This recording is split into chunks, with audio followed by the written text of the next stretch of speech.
How many practice questions do you need to do per day to do well on the MCAT? That's the wrong question, because actually the number of practice questions you do per day is going to vary depending on the phase of your study cycle. At least that's how it'll go if you're using my method. Essentially, you will start every study cycle with a full-length practice exam. Your subsequent study blocks are going to be spent reviewing every single question on that exam. You can check out my other videos for more details on this, but essentially, you're going to categorize all of your mistakes into level 1, level 2, and level 3 mistakes. For minor mistakes, a bit more major mistakes, and really big, I have no idea what this is, mistakes, respectively. While you're doing that, you'll be learning just one thing at a time about why the right answer was right, about why the answer you picked often was wrong, or even if you picked it right, about why the distractors were appealing to you when they shouldn't have been. Just one thing per question. Reviewing a single question on that practice test should only take between 1 and 3 minutes. Once you have finished reviewing that practice test, you are in phase 2 of your study cycle. In phase 2, you're going to go in and you're going to address level 1 and 2 mistakes first.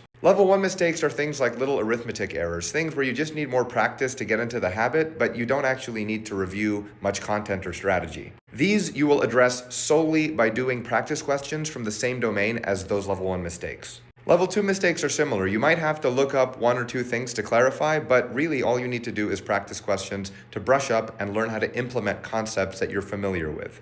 Always do the practice question-based studying of level 1 and 2 mistakes before you even touch level 3 mistakes. Because level 3 mistakes are these big content and strategy gaps that will require you to do some passive acquisition. This means looking at end-of-chapter summaries in textbooks, looking at your course notes, watching Khan Academy videos, things that actually get you to understand concept that you're completely unfamiliar with. Most of my clients will do a practice full length every 2 weeks or so if they're studying about 20 hours a week. 20 to 30. Of course, how long that interval needs to be for you to make it through phases 1 and 2 depends on you and everything else that's going on. So obviously, the number of questions that you do per day is going to vary depending on a lot of factors. If you make it through phase 1 and 2 and you still have time before your next scheduled full-length test based on your overall study trajectory, then you enter phase 3. This is where you do practice questions, some of them targeted at big level 3 mistakes and things that you want to get more familiar with, and some mixed.